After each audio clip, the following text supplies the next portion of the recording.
Welcome to Marvel Universe 19, where we dive deep into the extraordinary world of Marvel Comics. Join us, your hosts, myself, CosplayDude637, Tai Tiger, Mark, the Red Cornish Ranger, and even A-Crown, as we explore the adventures of your favorite characters from the Marvel Universe, such as the iconic X-Men, the thrilling New Mutants, and the dynamic Marvel Rising Heroes, along with Avengers, Fantastic Four, any Marvel hero you can think of, you'll hear it here on this channel. So, sit back, get ready, and join us for an epic journey through Marvel Universe 19. The Avengers, Earth's Last Alliance. Chapter 1, The Rescue Mission.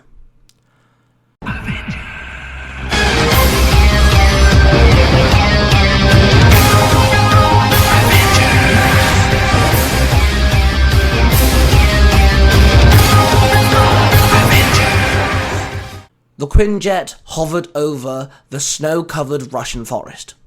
The Hydra laboratory was a few miles south. Sam Wilson, also known as Captain America, was the only person sat in the hangar. He stood up and grabbed his vibranium shield and placed it on his back.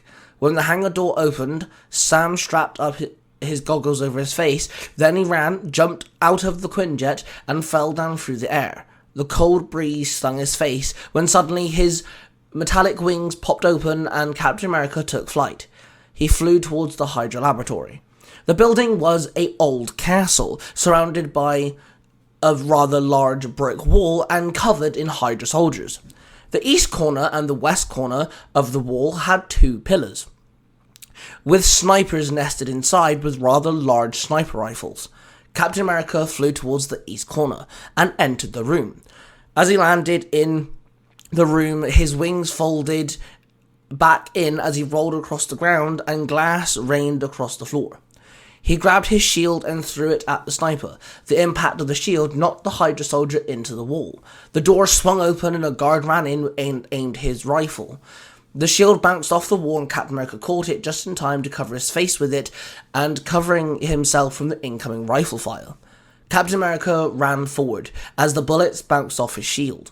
Then the firing stopped as the rifle finally ran out of bullets. Captain America swung his shield and smacked the guard with it. Then he rammed his fist into the guard's stomach, knocking the wind out of him.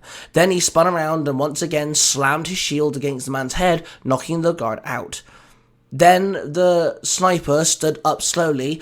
Captain America ran at him as he ran at Captain America, pulling out a knife. He went for a swing, but Captain America raised his shield up and hit the sniper. Then he flipped the sniper overhead, making him crash on the floor behind him. He then walked over to the massive sniper rifle and slammed his shield into it, breaking it. He then pressed his communicator in his ear. "East Tower taken out. Spidey, you're up," Captain America ordered. "I read you loud and clear," Spider-Man whispered. In the West Wing, Miles Morales, also known as Spider-Man, was hung upside down on a web, invisible to the naked eye. The sniper was peering down his scope, and Spider-Man let go of his web, landing on the ground quietly. He tiptoed up to the sniper and shot a web which hit the man's head, and Spider-Man pulled the sniper towards him. He then jumped up, swinging his foot out, kicking the guy in the head, knocking him out. He then became visible. He walked up to the sniper and placed a web on him, sticking him to the floor. He then walked up to the big rifle, placed his hand on it, and a surge of bioelectricity, also known as venom, went through it.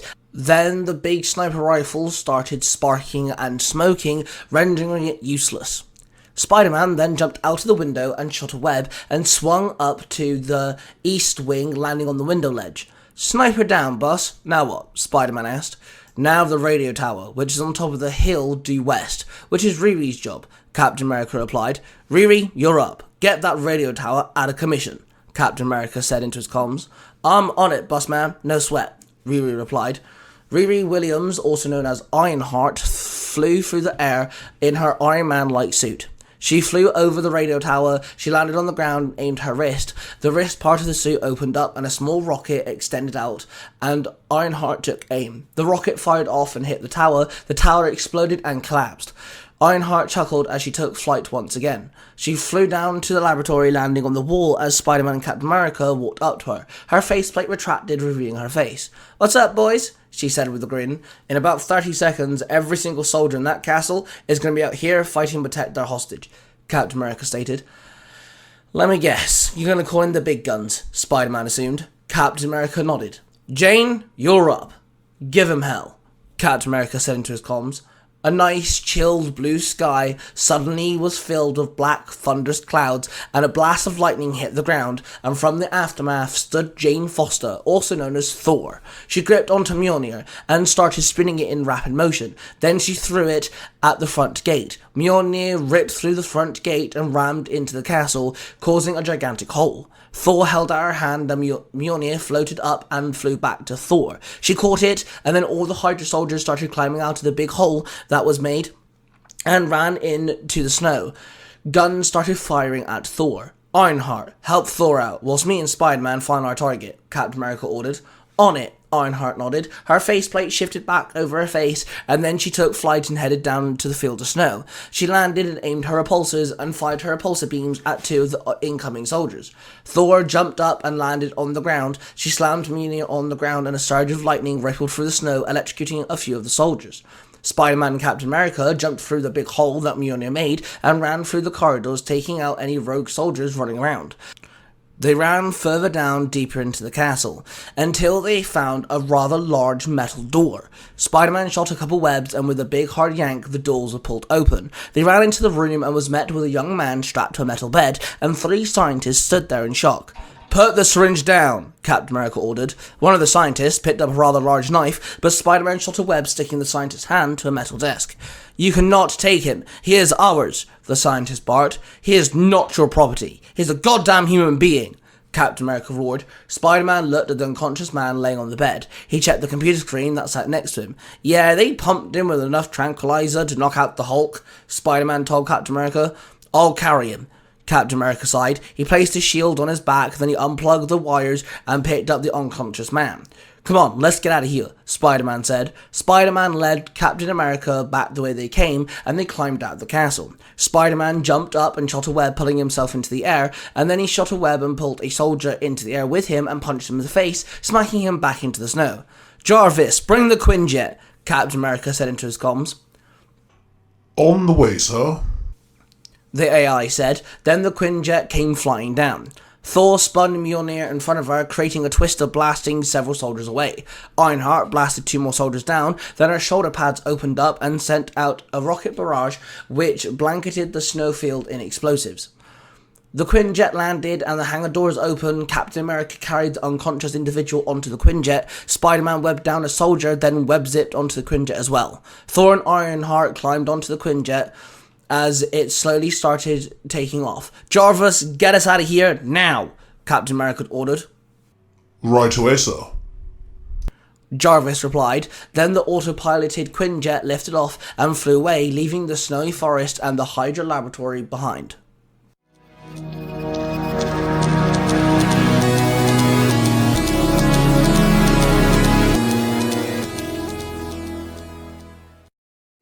My name is Rusfer, also known as the Banker.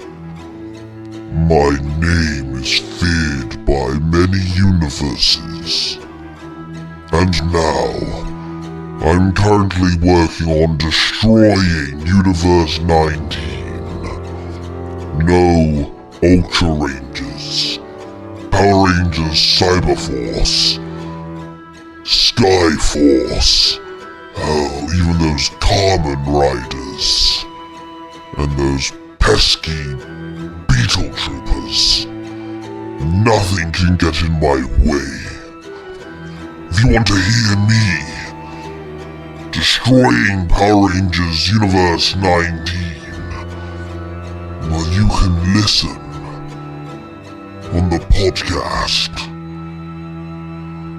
and watch my evil excellence destroy those dumb enough to face me on the Power Rangers Universe 19 podcast.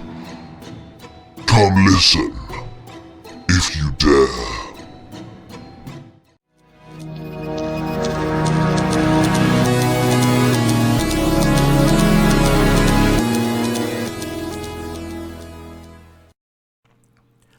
Oculus woke up and looked around rather confused. Last thing he remembered was a dark room with men in white jackets pinning him down and injecting him with something. He was now in a room with a bed, a table, a wardrobe, and one side of the room was just all windows. He climbed out of the bed, his leg felt solid. He walked over to the balcony door and slid it open. He then walked out onto the balcony and looked out and saw New York City below him. Where the hell am I? Oculus muttered to himself. Then he turned back and walked into the room. Maybe I could answer that. A voice said. Whoa, who said that? Oculus gasped. My name is Jarvis. I am the assistant AI for the Avengers Tower and its residents. The voice replied. Avengers Tower? Oculus said with a dropped jaw. Then suddenly the door to his room opened. You are not a prisoner here. You may walk about freely. Jarvis told him. Oculus walked out of the room and cautiously ventured through the corridor, till he started hearing voices. He peered around the corner and saw an African-American male, an African-American female, an Hispanic male, and a Caucasian female all stood around a holographic table. Then they all spotted Oculus stood there. Jarvis had introduced them as Sam Wilson, Miles Morales, Riri Williams, and Jane Foster. Nice to meet you, son, Sam said, holding out his hand. You too, Oculus nodded. So, Oculus, huh? I'm assuming you actually have a name, Miles chuckled. Yeah, Onyx Osborne, Oculus said with a chuckle. Dude, you've been out here like 28 hours. Heavy sleeper much? Riri told him. Oculus shrugged. Is this actually Avengers Tower? Oculus asked. Yeah, man, we're the Avengers, Sam grinned. Whoa. You do realise I'm a total stranger, right? Oculus stated. It's okay, we know Gambit, Sam replied. Okay, that makes a bit more sense now, Oculus nodded. Oculus, do you know why Hydra would want to kidnap you? Jane asked him sternly. Well, I am a mutant. I have a power, but I'm still learning how to use it, Oculus explained. That is why Gambit and you two meet every 2 Thursdays, Jane asked. Yeah, how'd you know about that? Oculus asked back. He gave us the mission to rescue you. He came to us worried after you didn't show up for your training the other day. He also did his homework. He figured out Hydra snagged you, Miles told him. Yeah, Gambit and me are connected, Oculus said with a weak grin. Connected? Riri said with a questionable head tilt. It's French for connected. He's always said it, Oculus shrugged. Sir, Green Goblin is attacking the police station, Jarvis told the room. Well, I guess that's my cue, Miles sighed. Hey, how about I join you? Jane told him. Sure, Miles nodded. Then Miles and Jane said their farewells and left the room. With a few moments, Oculus saw Spider-Man and Thor traversing away from the building. Wait, Miles is Spider-Man and Jane is Thor? Oculus gasped. Yeah, I'm Ironheart, and Sam is our fierce leader. One and only Captain America, Riri told him. Whoa, that's insane, Oculus grinned. Second Captain America, Sam pointed out. Then he pulled out his phone and checked it. He then looked up at Riri and Oculus. Hey Riri, can you show Oculus his room please? I'll be back shortly, Sam said. He nodded at Oculus and left the room. Wait, I have a bedroom? Oculus asked in confusion. Riri nodded with a small smile, then gestured for him to follow her. She led him out of the room and walked down the corridor. Then they stopped at a door, and it slid open and they both walked in. I'm just across the away over there, across the hall. If you ever need anything, Riri said to him awkwardly. Oculus walked around the room. It was cozy and warm. In the corner was a mannequin with a yellow and black suit on it. On the shoulder pad was the Avengers logo. What's this? Oculus asked as he walked up to it. Oh, that's your suit. If you want to use it, that is. Gambit got it the other day. It's one of the old X-Men suits. He scrubbed off the X-Men logo, though. Miles painted over the Avengers logo on it, Riri explained. You want me to be a part of the team? Oculus muttered as he ran his hand over the suit. I mean, if you want to. You want to do good, right? It's why you started training, Riri replied. I grew up in the foster system. I never knew my parents. No one ever adopted me. I got by because people gave me pity. But one day, I woke up and I was floating. Over the years, I realized I'm a mutant, and whenever my eyes change color, They changed to green and I could fly. I thought maybe I could be like Iron Man or Captain Marvel or Rogue or Storm or the Human Torch. They flew in and saved the day, you know. I practiced, but I kept failing till one day I did a really dumb stunt and Gambit actually found me. He called me a jackass within 5 minutes. It was the first time I felt like I had a friend. Someone who saw me for me. Gambit is my best friend. I want to be a symbol for those who don't have anyone like he was for me. I want to be someone's Gambit, you know. I can't do that without putting myself out there and not trying, Oculus explained. I think that's pretty cool, Riri said to him with a grin. Oculus sat down on his new bed and looked around. Look, I gotta go tinker in my suit. Jarvis is around 24/7 and the kitchen has literally everything. So if you need me, I'm 3 doors over there, Riri said, pointing behind her, and then a clap of her hands. Oculus nodded and Riri walked out of her room, leaving him to his own thoughts. He wanted to know why Hydra was after him. He really wanted to see Gambit, and he looked at his new suit with a smile on his face. Life seems to be picking up, wouldn't you say, Mom? Oculus said to the empty room. This story is connected to Cosplay Dude 637's The X-Men storyline, so make sure you go check that out as well. And now for the outro. This podcast is a production of the Three Ranger Bros Studios, in association with Zio to Hero, the podcast. And there we have it, guys. Thank you very much for listening to this story. If you've enjoyed this story, then you might want to check out all of my Tiger Tales channels. I'm going to give you a quick rundown. There's Tiger Tales, the first and the original. This is a place where you'll find stories and fanfictions diving into all sorts of fandoms, including Power Rangers, Pokemon, The Walking Dead, Marvel, DC, Buffy the Vampire Slayer, and so much more. Tiger Tales The Lost Stories follows the same suit, but all the stories on that channel are in the first person perspective. Then there's Tiger Tales Game Over, a channel where all of the storylines are related to video games in some way or another. Then we have Tiger Tales X, where I write official crossovers that aren't needed but are very wanted, and crossovers I thought might work.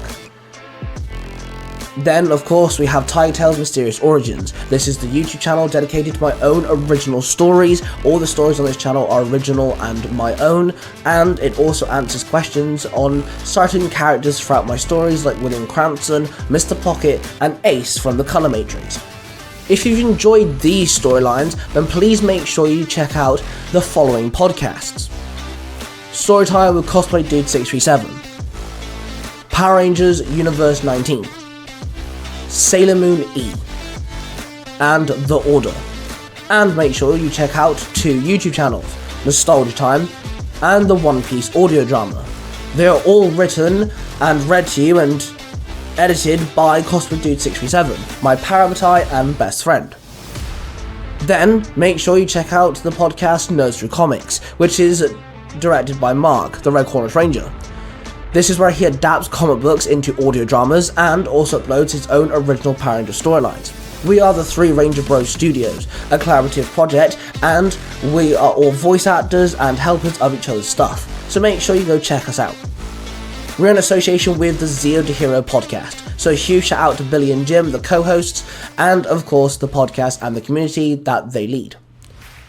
If we're shouting out podcasts, I have to shout out Jared, the host of If You Give It Down a Podcast. Make sure you check it out because he interviews some fantastic guests, from wrestlers to voice actors and the such. And of course, if we're talking podcasts, I have to mention my own, the Tiger Nexus podcast, where I interview content creators and geeks alike. A huge shout out to all my supporters and followers, my voice actors, the people who co-write my chapters, and the sorts. So huge thank you, and of course, a big shout out to A-Ground. Specifically him, because he helps me a lot with some of my stories, specifically the Color Matrix and the chapters that go on Tiger Tales Game Over. Thank you very much guys for listening. Now don't forget to subscribe to the channels, like the videos, and let me know your thoughts in the comments down below. With that being said, I shall see you guys in the next one. That before we can... Don't touch my Pringles.